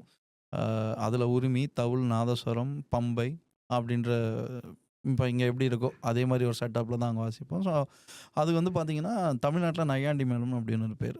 ஆனால் இங்கே சிங்கப்பூரில், மலேசியா இங்கே மாதிரியான நாடுகளில் வாசிக்கிறது வந்து உருமிக்கு ஒரு பெரிய முக்கியத்துவம் கொடுத்து, அதில் ஒரு கலை வடிவங்களில் ஒரு அது ஒரு ஒரு எவாலுவேஷன் சொல்லலாம். ஒரு பரிணாமம்னே சொல்லலாம் இங்கே நடக்கக்கூடிய விஷயத்த. ஸோ அந்த கலைஞர்களோட ஈடுபாடுகளுக்கு என்னோட பெரிய பாராட்டுகள நான் தெரிவிச்சுக்கிறேன். ஏன்னா ரொம்ப வளர்த்து எடுத்திருக்காங்க அந்த விஷயத்த அப்படின்னு சொல்லலாம். அந்த விஷயங்கள்ல நிறையா இன்ஸ்பயர் பண்ணி புது புது டீம் ஒவ்வொரு வருஷமும் உருவாகிக்கிட்டே இருக்கு. அதையும் பார்க்க முடியுது நம்ம இந்த விஷயங்கள்ல. ஸோ இது எல்லா நாடுகள்லயும் இருக்கு. இது எப்படி கலையணும் அப்படின்னா, இது நம்மளோட ஆரிஜின், நம்மளோட ரூட். நீங்க அத வாசிக்கும்போது உங்களுக்கு ஏதாவது கூஸ் பம்ப்ஸ் ஆகுது அப்படின்னா, நீங்களும் அதோட கனெக்டட் தான். கரெக்ட். நீங்க வேற, அது வேற கிடையாது. 2ம் ஒண்ணு தான். அப்படி உங்களுக்கு கனெக்ட் ஆகலையா, அப்போ உங்களுக்குன்னு ஒரு கனெக்டிவிட்டி, இசையோ, கலையோ இருக்கும். அதுதான் உங்களுக்கு வந்து ஒத்து போகும். புரியுதுங்களா? கரெக்ட். ஸோ இந்த இந்த பார்வையை எப்படி மாத்தலாம் அப்படின்னா, தொடர் முயற்சி தான். ஏன் அப்படின்னா, ஆ குறிப்பிட்ட இந்த சாதியினரோ, இல்ல இந்த மதத்தினரோ இத வாசிப்பாங்க அப்படிங்கிறதெல்லாம் கொஞ்ச காலம் முன்னாடிலாம் உடைஞ்சிருச்சு. எப்போ இப்போ வந்து பார்த்தீங்கன்னா, நெறைய விஷயங்கள் மாறிடுச்சு. படிச்சவங்க எடுத்து செய்றாங்க. ஆ படிச்சவங்க எடுத்து செய்யும்போது, அவங்களா எடுத்து செஞ்சுறது கிடையாது. முன்னோர்களோட அறிவுரை. இப்போ என்னைய மாரி இருக்கவங்கலாம் எல்லா மாஸ்டர்ஸ் கிட்டயும் போயிட்டு நாங்க ஆத்தென்டிக்கா என்ன இருக்கு? அந்த ரூட்ல என்ன வாசிச்சீங்க? 100 வருஷத்துக்கு முன்னாடி என்ன வாசிச்சீங்க? அப்படின்னு தெரிஞ்சுக்கிறாங்க. பயணம் பண்ணி வராங்க. மலேசியா, சிங்கப்பூர்ல இருந்து தமிழ்நாடுக்கு அவ்வளோ பேர் பயணம் பண்ணி வராங்க. அந்த இசைக்கருவிகளோட எப்படி சொல்றது? பழுதாயிடுச்சு அப்படின்னா, அவ்வளோ மெனக்கெட்டு அத கொண்டு வந்து இசைக்கிறதுக்கு அவங்க தயாராகிட்டே இருக்காங்க ஒவ்வொரு விதத்துலையும். இதோட எக்ஸாம்பிள் நான் எங்கே பார்த்துருக்கேன்னா சோஷியல் மீடியாவில். ஸோ டிக்டாக்ல நான் பார்ப்பேன் வந்து நிறைய பேர் வந்து உரிமை வாசிப்பாங்க, அதை பற்றி வீடியோஸ் போட்டுவாங்க, அதை நான் அதுலேருந்து நான் கற்றுக்குவேன். ஸோ ஆனால் இதில் என்னென்னா அவங்க வேலை செய்கிறது வந்து it's like high end jobs. அவங்க வந்து அவங்க அது மட்டும் இல்லை, அவங்க எல்லா கிளாஸ் ஆஃப் லைஃப்லேருந்தும் வராங்க. So it's so nice to see that. அதுக்கு முன்னாடி ஒரு கேள்வி, நான் முதல்ல இதை உரிமை அடிக்கிறதுன்னு நம்ம எங்கே சொல்லிக்கிட்டு இருந்தேன். அது வந்து கரெக்டாக நான் உங்ககிட்ட கேட்டுக்கிட்டு இருந்தேன். அது எப்படி சொல்கிறது? உரிமை இசைக்கிறது உரும்பல் அப்படின்னு கூட சொல்லலாம். உரிமையோட ஒரு தனித்துவம் என்ன பார்த்தீங்கன்னா, உரிமை இசைக்கருவியை மட்டும் நான் சொல்கிறேன். அதாவது பொதுவாக கர்நாடக இசை மற்ற இசை சார்ந்து சொல்லும் போது அச்சுரம்னு சொல்லுவாங்க. அச்சுரம் அதாவது பீட்டில் உட்கார்றது அப்படின்றது. மண்ணிசை கலையில் பீட்டில் அக்யூரேட்டாக இருக்க ஒரு இசைக்கருவி வந்து பார்த்திங்கன்னா உரிமை. அதோட தனித்துவம் அதுதான். ஸோ அது வந்து தாளம் தப்பாமல் வாசிக்கவே முடியாது. ரொம்ப தாளத்தோடு இருக்கக்கூடிய ஒரு நுண் இசைக்கருவி, அது பயங்கர நுண் இசைக்கருவி. அதே மாதிரி ஒரு சவுண்ட் இன்ஜினியர் வந்து அதை பற்றி ரிசர்ச் பண்ணும்போது, இப்போ ஒரு ரெக்கார்டிங்கோட மைக் லெவல் இருக்கு இல்லைங்களா, 100% அக்யூரஸியில் ஒரு ட்ரம் கிட்டோ மற்ற எல்லா இசைக்கருவியும் ரெக்கார்ட் பண்ணுறதுக்கு ஒரு ஃப்ரீக்வன்சிஸ் இருக்கும். கரெக்ட். ஸோ ஒரு 100 இருக்கும், 90 இருக்கும், இல்லை 80 இருக்கும். பட் 100 ஒரு 80க்கு மேலே போக முடியாத இசைக்கருவி வந்து உரிமை அப்படின்னு சொல்கிறாரு. ஏன்னா அது எப்பயுமே உரும்புதலோடு இருக்கும் அப்படின்ற அந்த ஒரு விஷயத்தோட. ஸோ அது அவ்வளோ அந்த இன்ஜினியரிங்கே ரொம்ப சுவாரஸ்யமான இன்ஜினியரிங். அந்த அந்த சத்தம் வர வைக்கிறதுக்காக அந்த மைன்னு ஒன்று, நம்ம சாதாரண மை கிடையாது. அது வந்து சேராங்கொட்டைன்னு ஒரு சீடு இருக்குது. அந்த சீடு வந்து பார்த்திங்கன்னா அது நம்மளுக்கு சில பேர்த்துக்கு அலர்ஜியாக கூட ஆகும். ஓகே. அந்த அந்த கருப்பாக அந்த விஷயம் மேலே தடவுறாங்க இல்லையா, அந்த சவுண்டு வரத்துக்கு. ஸோ இதெல்லாம் எப்படி ஆராய்ச்சி பண்ணி கொண்டு வந்திருப்பாங்க நீங்கள் கொஞ்சம் யோசிச்சு பாருங்களேன். இந்த தோல் தான் போடணும், இந்த இது தடவைனா தான் அந்த சவுண்டு வரும். இதில் அவ்வளோ சயின்டிஃபிக் இருக்குது. அதனால தான் சம்திங் அது மியூசிக் தெரப்பியாகவும் நமக்கு இன்றைக்கி இருக்குது. நம்ம இன்றைக்கி சாமி ஆடுறாங்க அந்த மாதிரி விஷயம் அப்படின்னா, something we have to went off. நம்மளேருந்து வெளியில் போகிறதுக்கு அந்த ஜாயினஸ் எல்லாம் நம்ம அடக்கி வச்சுருப்போம். குழந்தையில ஏன் எல்லாரும் அழகாக இருக்கும்? நினச்ச நேரத்தில் அழுதவங்க, நினச்ச நேரத்தில் சிரித்தவங்க, அதனால் எல்லாரும் அழகாக இருந்தோம். பெரிய ஆனானோன்னா எல்லாத்தையும் இறுக்கிக்கிட்டு, ஐயோ அவங்க முன்னாடி எழுதக்கூடாது, ஐயோ இங்கே சிரிச்சிடக்கூடாது அப்படின்னு நம்ம ஹோல்ட் பண்ணி வைக்கணும். இதெல்லாம் பிரேக் த்ரூ பண்ணுறது தான் நம்மளோட ஆர்ட் ஃபார்ம்ஸ். அதே மாதிரி இப்போ வரைக்கும் நான் ஆர்ட் ஃபார்ம்லாம் பண்ணும்போது செருப்பு போட மாட்டோம். ஓகே. ஸோ நிறைய பேர் நினைப்பாங்க, நீங்கள் என்ன கலையை தூக்கி பிடிக்கிறீங்களா, பெரிய அவ்வளோ மதிப்பு தரணுமா அப்படிலாம். அதெல்லாம் இல்லைங்க. உலகத்திலேயே ஒரு உயிரினம் மட்டும்தான் இயற்கையை விட்டு விலகி போயிட்டே இருக்கு. அது மனித உயிரினம். மற்ற எல்லா உயிரினங்களும் இயற்கை சார்ந்து தான் இன்ன வரைக்கும் சுழன்றுக்கிட்டு இருக்கு. 6 மணிக்கு மேலே சில உயிரினங்கள் வந்து சாப்பிடாது, தூங்க போயிடும். அதே மாதிரி இரவு பட்சிகள் இரவு என்ன வேலை பார்க்கணுமோ அது தேவையான வேட்டைகள் போகிறதோ உணவு தேடுறதோ அந்த மாதிரி இருக்கும். ஆனால் மனிதர்கள் மட்டும்தான் எல்லாத்தையும் பிரேக் த்ரூ பண்ணிக்கிட்டே இருக்கும். ஸோ ஏதோ ஒரு விதத்தில் இயற்கையோட தன்னோட பாதம் நிலத்தோட கனெக்டில் இருக்கட்டும் அப்படிங்கிற ஒரு விஷயத்துக்காக தான் நாங்கள் ஆர்ட் ஃபார்மில் வந்து செருப்பு போடுறது கிடையாது. ஸோ இந்த மாதிரி something science is behind our art forms அப்படின்றது. ஸோ நீங்கள் உரிமை கேட்டபோது அதுதான் அந்த கனெக்டிவிட்டி தான். ஸோ இட்ஸ் மியூசிக்கோட சேர்ந்த தெரப்பி. அந்த உரிமை கொடுக்கறதுனால தான் அதை ரசிக்கிறபடியாக இருக்குது. அதே மாதிரி இதை வாசிக்கிறவங்களோட கண்ணோட்டத்தை நம்ம பார்க்கக்கூடியது. இப்போ உதாரணத்துக்கு பார்த்தீங்கன்னா, கிளாசிக்கலில் இருக்கவங்க இல்லை வெஸ்டர்ன் டான்ஸில் இருக்கவங்க இல்லை வெஸ்டர்னைசேஷனில் இருக்கவங்க நம்மளை வந்து தப்பாக பார்க்குறாங்கன்னு பார்த்தா அது கிடையாது. Right right right right. அதை அங்கேருந்து இதை தூக்கி பிடிச்சவங்களும் நிறையா பேர் இருக்காங்க. ஓகே, நம்ம அதையும் பேசி ஆகணும். உதாரணத்துக்கு பாலமுரளிகிருஷ்ணா ஐயா இருந்தாங்க. அவங்க கர்நாடக சங்கீதத்தில் அவ்வளோ உயர்வான ஆள். ஆனால் மண்ணிசை கலைஞர்களோட வேலை பார்த்துருக்காரு. அவர் வந்து இன்றைக்கி நம்ம என்ன பண்ணுறோமோ அதான் நாளைக்கு ரெவல்யூஷன், நாளைக்கு எடிஷன், அதான் எவால்யூஷன் அப்படின்னு பேசிட்டு ஒரு நிகழ்ச்சியில் போயிருக்காரு. இப்போ வரைக்கும் டிஎம் கிருஷ்ணா அதை பற்றி பேசுகிறது, எங்கேருந்து என்ன வருது, நம்ம எல்லாமே சமமாக பார்க்க வேண்டிய நோக்கம் என்ன அப்படின்றது. இப்போ எனக்கு ஒரு சார் ஒருத்தர் முரளிகிருஷ்ணன் சொல்லிட்டு அவர் ட்ரம்மர் ஆக்சுவலாக. ஸோ அவர் மயிலாப்பூரில் ஒரு சபாவில் கச்சேரி நடக்கும்போது எங்களை இன்ட்ரடியூஸ் பண்ணும்போது சொல்கிறார், all the roots of music is start out from folk அப்படின்னு ஒரு ப்ரைடாக சொல்கிறார். ஸோ அது நம்மளோட புரிதல் தான். நம்ம அதை பற்றி விரிவாக அதை பற்றி உள்நோக்கமாக நம்ம ஒரு கட்டமைப்பாக பார்த்தோம் அப்படின்னா நம்மளோட ஆணிவேர் எங்கேருந்து தொடங்குச்சு அப்படின்றது தெரிஞ்சிடும். ஸோ எவாலுவேஷன்ஸ் தான் கர்நாடிக்கோ கிளாசிக்கலோ இல்லை வெஸ்டர்னோ அப்படின்னு மாறுது. பட் ஆரிஜின் எல்லாத்துக்குமே ஒரு ஃபோக், அந்தந்த நிலம் சார்ந்து இன்ன வரைக்கும் உலக அளவில், நான் வெறும் ஒரு பர்ட்டிகுலர் இடத்துல மட்டும் பேசல, உலக அளவில் எல்லா இடத்துலையுமே அது பரிணமிச்சுட்டு தான் இருந்திருக்கு. ஒரு மிஸ்கன்செப்ஷன் ஃபோக் ஆர்டிஸ்ட்டை பற்றி கேட்டாக்கா அது என்னன்னு சொல்லுவீங்க? குடிப்பான், இவனுங்க போனாங்கன்னா வீடு தங்க மாட்டாங்க, உருப்படாமல் போயிடுவாங்க, படிக்காதவங்க அது இருக்கா? அது மேண்டேட்ரிங்க வாங்க. ஆமாம், ஃபோக்கில் போனால் படிக்க மாட்டாங்க. அப்புறம் இன்னும் பல கதைகள் வந்து இன்னும் வரைக்கும் அது ஒரு அனுமான கதைகள் மாதிரி இருந்துக்கிட்டு தான் இருக்குது. பட் ஆனால் காலப்போக்கில் இப்போ இருக்கிற விஷயங்களை அதெல்லாம் உடச்சி வரதுக்கான காரணங்கள் இருக்குது. எனக்கு தெரிஞ்ச பல தொழில்முறை கலைஞர்கள் எனக்கு கற்றுக் கொடுத்த திண்டுக்கல் ராதாரவி ஐயாவாக இருக்கட்டும், அவர்லாம் கற்றுக் கொடுக்கும்போதே வந்து நாங்கள் நினைப்போம், சரி ஊர்லேருந்து வந்திருக்காரு, சரக்கு கேட்பாரு அப்படின்ட்டு. பட் ஆனால் அவர் சொன்ன வார்த்தை தான், எக்காரணத்தை கொண்டு சரக்கு தொட்டுட்டு இது பண்ணிவிட்டு இந்த இதை தொட்டுறாதீங்க, நீங்களாம் சின்ன பசங்களாக இருக்கீங்க, நீங்கள் இப்போத்துலேருந்து இதெல்லாம் பழகணும் அப்படின்னு சொல்லும்போது எங்களுக்கு அது ஆச்சரியத்தை கொடுத்துச்சு. ஏன் அப்படின்னா, ஏன்னா நாங்களே மிஸ்கன்செப்ஷனில் தான் இருந்திருக்கோம் இப்போ அந்த டைமில், ஒரு புரிதல் இல்லை. ஸோ அந்த மாதிரியான வாத்தியாரங்களே நம்மளை மோட்டிவேட் பண்ணும்போது இது நீ கொண்டு போகும்போது அது அப்போ தான் வந்து சரியாக இருக்கும் தம்பி அப்படின்னு அவங்க வழி நடத்தினதாக இருக்கட்டும். அதனாலேயே வந்து பார்த்திங்கன்னா எனக்கு தெரிஞ்சு நிறையா மன்னிசை கலைஞர்கள் இப்போ வரைக்கும் ரொம்ப ஒழுக்கத்தோடனும், எவ்வளோ வாய்ப்புகள் கிடைச்சாலும் அந்த தவறு இல்லாமல் பண்ணாமல் குடிக்காமல் நல்லா படிச்சிருக்காங்க. நானே பிஹெச்டி வரைக்கும் வந்திருக்கேன். அதே மாதிரி இன்னும் பல பிஹெச்டி இருக்காங்க, எம்பிஏ மாஸ்டர்ஸ் முடித்தவங்க இருக்காங்க. இந்த மாதிரி பல பேர் வந்து இந்த கலைத்துறையில் இருந்துகிட்டு இருக்காங்க. ஸோ அது மாதிரி அவங்களோட வாழ்க்கையை மேம்படுத்தி இன்னொருத்தவங்களோட லைஃப்பையும் வந்து சந்தோஷப்படுத்திகிட்டே இருக்காங்க. அண்டு இது கலையணும் அப்படின்னா ஒன்றுமே இல்லைங்க, அவங்களோட கொஞ்ச நாள் ட்ராவல் பண்ணால் போதும். அந்த ஹேபிட்ஸ் நீங்கள் அப்படியே ஆமாம், நீங்கள் ஒரு விஷயம் உங்களுக்கு பிடிக்கலையா, ஒரு இன்னைக்கு இருக்க காலகட்டத்தில் எல்லாமே மோனோ ஸ்ட்ரீமாக ஆயிடுறோம். இப்போ நம்ம தாத்தா பாட்டியெல்லாம் கேட்டாங்கன்னா அவங்க எல்லாத்தையுமே ரசிப்பாங்க. அதான் ஏன்னா அவங்க கேட்டது ரேடியோ, அந்த என்ன பாட்டு போடுறாங்களோ அந்த பாட்டை வந்து அவங்க ரசித்தாங்க. நம்ம இன்னைக்கு அப்படி இல்லையே, எனக்கு இந்த பாட்டு பிடிக்கலையா மாற்றிடலாம், எனக்கு இது பிடிக்கலையா. ஸோ அந்த மாதிரி இல்லாமல் எல்லாத்தையுமே ரசிக்கிறதுக்கு நம்மளோட குழந்தைங்களுக்கு கற்றுத்தர வேண்டிய சூழ்நிலையில் இன்னைக்கு நம்ம இருக்கோம். இப்போ இருக்க பேரண்ட் வரைக்கும் ஓகே, பட் ஆனால் இப்போ இருக்க குழந்தைங்களுக்கு வந்து நம்ம எல்லாத்தையும் ரசிக்க கற்றுக் கொடுத்துருக்கோமா? இங்கே எத்தனை குழந்தைங்களுக்கு இப்போ இருக்க அப்பா அம்மா நைட் உட்காந்து நட்சத்திரத்தை எண்ணிருக்கீங்க? மின்மினி பூச்சி எத்தனை குழந்தைங்களுக்கு நீங்கள் காமிச்சிருக்கீங்க? மழை பெய்யும் போது படகு விட்டுருக்கீங்களா?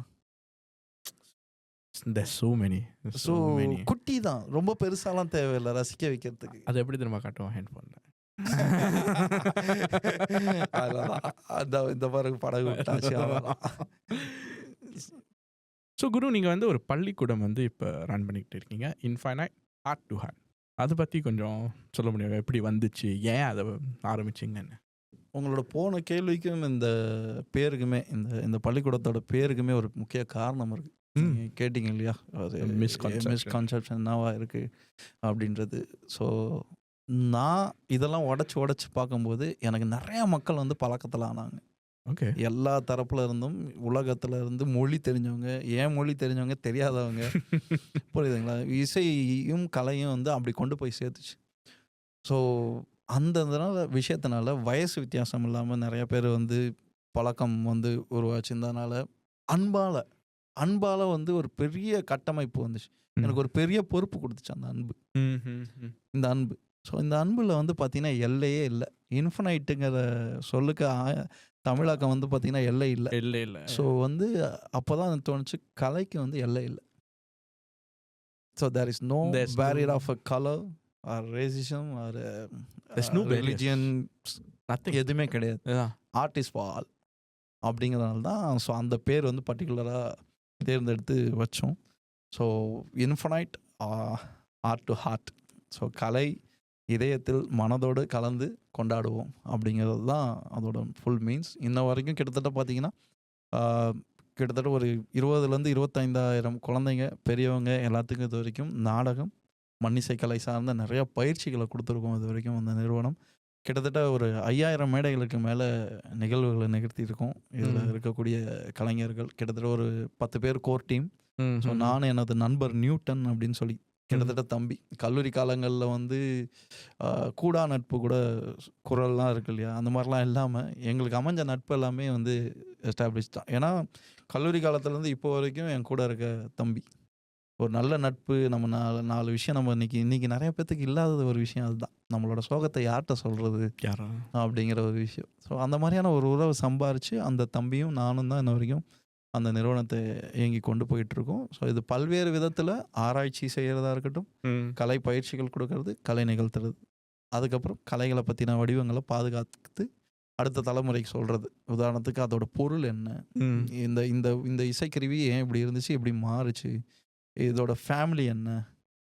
இப்போ உதாரணத்துக்கு உருமி மேளம் அப்படின்னு எடுத்தீங்கன்னா, உருமி, தவுள், நாதஸ்வரம், பம்பை, தாளம் இப்படின்னு 5 இசைக்கருவி சொல்றோம் இல்லையா? அதேமாரி தான் துடும்பாட்டம்னு எடுத்தீங்கன்னா, துடும்பு, உருட்டு, தாசரா, ஆம், மொடா மேளம், தாளம் இப்படின்னு 5 வகையான இசைக்கருவிகள் இருந்தது.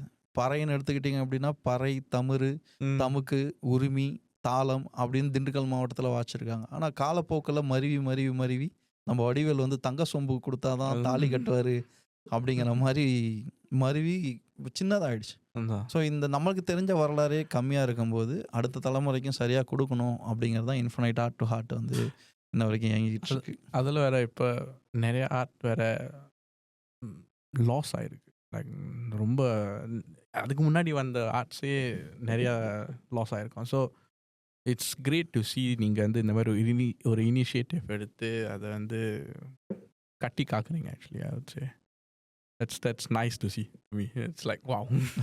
So super. எனக்கு மெசேஜ் பண்ணப்போ அவர் சொன்னார் is running a traditional folk arts festival at எஸ்பிளனேட்னு சொல்லிட்டு இருந்தார். அதுக்கு வந்து நீங்கள் போன வருஷம் பெர்ஃபார்ம் பண்ணியிருந்தீங்க.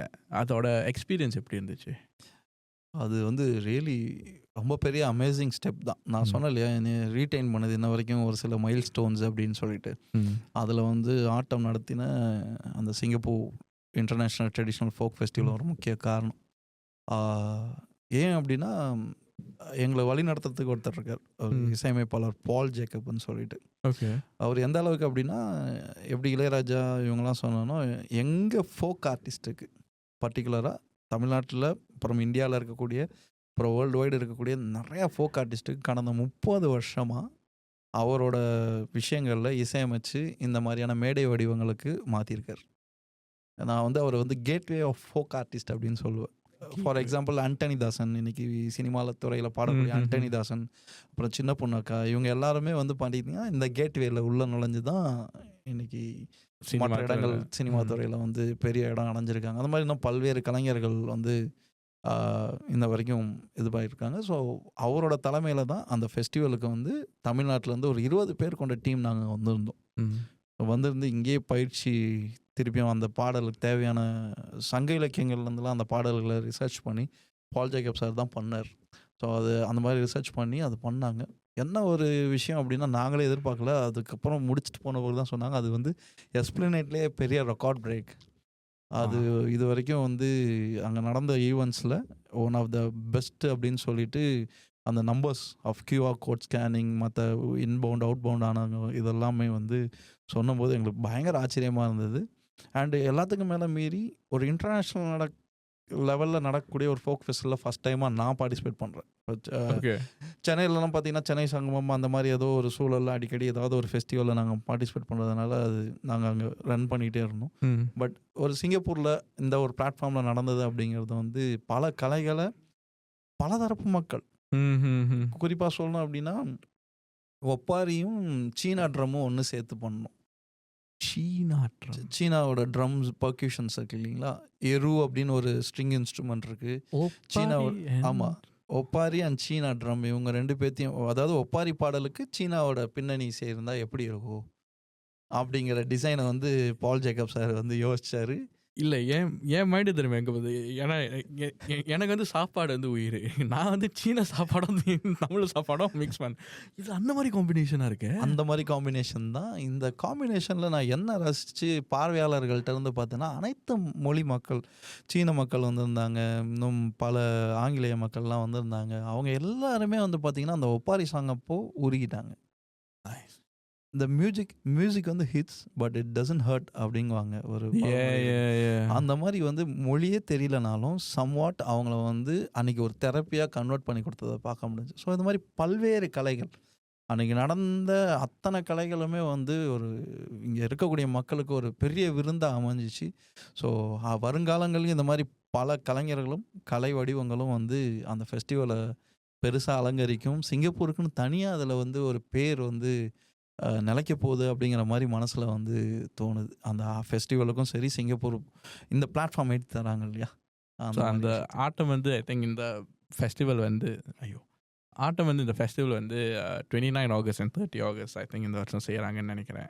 So it's nice to see like போன வருஷம் கூட இல்லாமல் இந்த வருஷமும் அதை பண்ணிகிட்டு இருக்காங்க. So I'm looking forward especially after this conversation I'm now more intrigued to actually go learn more about all this இந்த இசைக்கருவிகளை பற்றி நான் போய் ஆராய்ச்சி பண்ணுறது I'm a bit more intrigued now, especially the part where நீங்கள் சொன்னீங்களே அதில் எல்லாத்துலேயும் ஒரு சயின்ஸ் இருக்குது, எல்லாத்துலேயும் ஒரு ஒரு அர்த்தம் இருக்குது. அது மேக்ஸ் இருக்கு. எனக்கு மேக்ஸ் வராது. ஸோ நான் மேக்ஸை விட்டுறேன். நானே பயங்கரமாக ஃபெயிலான பையன்தான். ஸோ நான் தான் சொல்கிறேன் இல்லையா, இப்போ நான் அங்கே ஊரில் படித்த subject history, geography, maths, science and English knowledge. Okay, so இதுதான் அந்த அடிப்படை 6 சப்ஜெக்டில் இருந்தது. இந்த 6 சப்ஜெக்ட்டுமே நான் வந்து ஆர்ட்டில் பார்க்குறேன். ஹிஸ்ட்ரியா, ஸோ ஒரு மியூசிக் இன்ஸ்ட்ருமெண்ட் பின்னாடி அந்த மேக்கிங் என்ன ஹிஸ்ட்ரி ஆச்சு, எங்கெங்கெல்லாம் மாடிஃபை ஆச்சு, எங்கெல்லாம் எவாலுவேஷன் ஆச்சு அப்படிங்கிற ஹிஸ்ட்ரி இருக்குது. ஜியாகிரபிக்கலாக என்ன இருக்குது, அதான். ஸோ ஜியாகிரபிக்கலாக இது வரைக்கும் பார்த்தீங்கன்னா சிம்பிளாக சொல்லணும்னா ஆர்காலஜிக்கல் கண்டுபிடிச்ச ஃப்ளூட்டோட வயசு 60,000 வருஷம். மனுஷன் அப்போ எவ்வளோ முன்னாடி வந்து இசையை வந்து இது பண்ணி, அது ஒரு கரடி எலும்புனால செய்யப்பட்ட ஃப்ளூட். அது கரடி எலும்பா? ஆமாம், முதல்ல கண்டுபிடிச்சி இன்ன வரைக்கும் இருக்கக்கூடிய ஒரு இசைக்கருவினா அது அந்த ஃப்ளூட் தான். ஸோ அதனால தான் குழல் இனிது யாழ் இனிது அப்படின்னு திருவள்ளுவர் பெருமாள் எழுதுறாரு. எது ஃபஸ்ட்டு வந்த இன்ஸ்ட்ருமெண்ட்டுங்கிறத வேல்யூ பண்ணுறாங்க. இயற்கையாக தோன்றுனது மூங்கில்ல ஓட்ட போட்ட கரடி எலும்புல வந்த மூங்கில்ல ஓட்ட போட்டது தான். ஸோ அதில் தான் குழலோட இது வருது. அதை மனிதர் வந்து பார்க்குறாங்க. ஸோ அதை இது பண்ணி தான் அந்த ஓட்டை வந்து தொலையிடுறாங்க கரடி எலும்பில். ஸோ இது 60,000. அடுத்து 45,000 வந்து பார்த்தீங்கன்னா கழுகு, வல்ச்சர்ன்னு சொல்லுவாங்க கழுகு, அந்த கழுகுல செஞ்சுருக்காங்க ஒரு ஃப்ளூட்டு. அண்டு 40,000 வருஷத்தில் வந்து பார்த்தீங்கன்னா யானை தந்தத்தில் வந்து ஒரு சின்ன ஃப்ளூட்டு வந்து கண்டுபிடிக்கப்பட்டிருக்குது வரைக்கும் ஆர்காலஜிக்கலில். இதை பற்றி நம்ம பேசிக்கிட்டே இருக்கலாம். கடல் மாதிரி கட்டுறது கையளவு கல்லாதது உலகளவு. ஆனால் அன்ஃபார்ச்சுனேட்லி டியூ டு டைமிங் கண்டிப்பாக க்ளோசிங் வந்து வர வேண்டியது. ஸோ அதே மாதிரி தான் இந்த ஆட்டம் ஃபெஸ்டிவலில் நடந்த விஷயங்களையும் நான் சொல்ல வரேன். ஸோ ரூட்லேருந்து எடுத்து கொடுத்ததுனால தான் மொழியும் தாண்டி இனத்தையும் தாண்டி எல்லா மக்கள்கிட்டையும் அந்த ஃபெஸ்டிவல் வந்து போனதை கண்கூடாக பார்த்த சாட்சியாக இன்றைக்கி நான் அவங்க முன்னாடி உட்காந்து பேசிகிட்டு இருக்கேன். Definitely it's something to look out for in August. And இதே மாதிரி இந்த ஆகஸ்ட்டில் கலை வடிவங்கள் எப்பயுமே நான் சொன்னேன் இல்லையா, உரிமை மேலம் இங்கே வந்து பெருசாக இது பண்ணியிருக்காங்க. அந்த மாதிரி அங்கே நடக்கக்கூடிய கம்பத்தாட்டம், துடும்பு ஆட்டம், இந்த மாதிரி விஷயங்களை இது பண்ணி சிங்க ஆட்டம் அப்படின்னு சொல்லிட்டு இங்கே ஒரு வெர்ஷன் வந்து அப்டேட் பண்ணுறாங்க. இங்கே இருக்க எல்லா மக்களுக்கும் ஒரு அடவு, அந்த அடவை வந்து ஒரு பாரம்பரியமான அடவை வந்து எல்லா மக்களுக்கும் இந்த வருஷம் கற்றுக் கொடுத்து அதை வந்து ஒரு பெஞ்ச் மார்க்காக பண்ணணும், ஒரு அடையாளமாக, ஒரு சிக்னேச்சர் ஸ்டெப்புன்னு சொல்லுவாங்க இல்லைங்களா, அந்த மாதிரி அந்த ஆட்டத்தை இது பண்ணணும். ஸோ அது வந்து டிரைவ் பண்ண ஸ்டெப்ஸ் வந்து கம்பத்தாட்டமில் வந்து அந்த அடவை வந்து டிரைவ் பண்ணி வச்சுருக்காங்க. ஸோ சிங்க ஆட்டம்னு ஒன்று எப்படி வரப்போகுது அப்படின்னு நானே ஆர்வமத்தோடு காத்துக்கிட்டு இருக்கேன். ஏன்னா ஒவ்வொரு பரிணாமமில் இந்த மாதிரி ஆர்ட் ஃபார்ம் வளர்றத பார்த்து ரசிக்கக்கூடிய ஒரு கலைஞன் தான் நான். அதுக்காக காத்துக்கிட்டு இருக்கேன் இந்த ஆட்டம் festival. Looking forward to it as well. One final question. அடுத்த ஜெனரேஷன் ஃபோக் ஆர்டிஸ்ட் அவங்களுக்கு ஒரு அறிவுரைன்னு கூட சொல்ல மாட்டேன், அவங்களுக்கு ஒரு மெசேஜ், ஒரு அட்வைஸ் சொல்லணும்னா என்ன சொல்லுவீங்க உங்களோட எக்ஸ்பீரியன்ஸ் வச்சு? அட்வைஸ்ல ஒரு ஷேரிங் தான். அப்படின்னா எங்களுக்கு முன்னாடி இருந்த தலைமுறையினர்லாம் வந்து பார்த்திங்கன்னா எந்த ஊரில் இருந்தாங்க, என்ன பேர் அப்படின்னே கூட தெரியாமல் வந்து பல பேர் இறந்து போயிருக்காங்க. இந்த கலைகளை காப்பாற்றி இது ஒரு தொடர் ஓட்டப்பந்தயம் மாதிரி, ரிலே ரேஸ்ன்னு சொல்லுவாங்க இல்லையா, அந்த மாதிரி அந்த கோலை கஷ்டப்பட்டு ரொம்ப கடினமாக ஓடினவங்க அவங்க தான். எங்களுக்கு முன்னாடி இருந்த முன்னோர்கள் கிட்டத்தட்ட எத்தனையோ ஆண்டு காலமாக இதை வந்து பல தடைகளை மீறி கொண்டு வந்து இங்கே சேர்த்துருக்காங்க. ஸோ அதை நாங்கள் கொண்டு வந்தோம். அதுக்கு அடுத்த தலைமுறை இப்போ வந்திருக்காங்க. கிட்டத்தட்ட சொல்ல போனோன்னா அவங்களாம் மரத்தோட வேர்கள் மாதிரி, நாங்கள் மரக்கிளையில் வந்து செடிகள் மாதிரி. இப்போது வந்திருக்கக்கூடிய தலைமுறை வந்து அதில் பூ பூத்து காயாக கனியாக வந்தவங்க மாதிரி. ஏன் அதை சொல்கிறேன்னா, இப்போ இருக்கவங்களுக்கு உலகம் ரொம்ப ஈஸி. அவங்களோட வே ஆஃப் ரீச். ஸோ உங்களுக்கு ஒரு மிகப்பெரிய பொறுப்பு இருக்குது. என்ன பொறுப்பு அப்படின்னா, இதை சரியாக கொண்டு போய் சேர்க்க வேண்டிய பொறுப்பு இருக்குது. இதை யார் இவ்வளோ தூரம் கடைப்பிடிச்சு கொண்டு வந்திருக்காங்கன்றதை தெரிஞ்சுக்குங்க. அவங்கள முன்னோர்களை விட்டுட்டு நம்ம போகிறதுங்கிறது வந்து சரியாக இருக்காது. அதுதான் இப்போ இருக்கிற தலைமுறை வந்து ஜஸ்ட் லைக் தட் அப்படின்னு நம்ம யூடியூப்பை பார்த்தா கற்றுக்கலாம், அது பண்ணலாம். நீங்கள் அதுவும் தப்பு கிடையாது. It's a modern learn of technology. நான் அதை அடாப்ட் பண்ணி தான் ஆகணும் மாடர்ன் டெக்னாலஜி. பட் ரூட் என்ன, யார் இதில் வந்து சிறந்து விளங்கியிருக்காங்க இந்த கலைகளில் அப்படின்னு ஒவ்வொரு இடத்துலையும் ஒவ்வொரு விஷயங்கள் இருக்குது. அது உங்கள் பக்கத்துலேயே இருந்திருக்கலாம். அட்லீஸ்ட் அவங்களுக்கு இப்பயாவது அந்த விஷயத்தை கொடுங்க அப்படிங்கிறது தான் நான் இந்த தலைமுறைக்கு சொல்லிக்கிற ஒரு பெரிய விஷயமா இருக்குது. ஸோ கிட்டத்தட்ட பாதுகாத்தல், நம்மளோட வரலாற்றை பாதுகாக்கணும் அப்படிங்கிறது தான் இந்த ரியலே ரேஸை வந்து கண்டினியூ பண்ணுறது. கண்டிப்பாக. குரு இவ்வளோ நேரம் நம்மளோட பேசிக்கிட்டு இசை, மண் இசையை பற்றி ஷேர் பண்ணதுக்கு ரொம்ப நன்றி. It's really, I mean, it may seem like like I like wow, but I'm really like now wowed, I would say. இதை தமிழில் சொல்லணும்னா ரொம்ப டீச்சிடுவேன், but it's a wow moment for me, I would say, and really thank you for coming and sharing all this knowledge with us, Guru.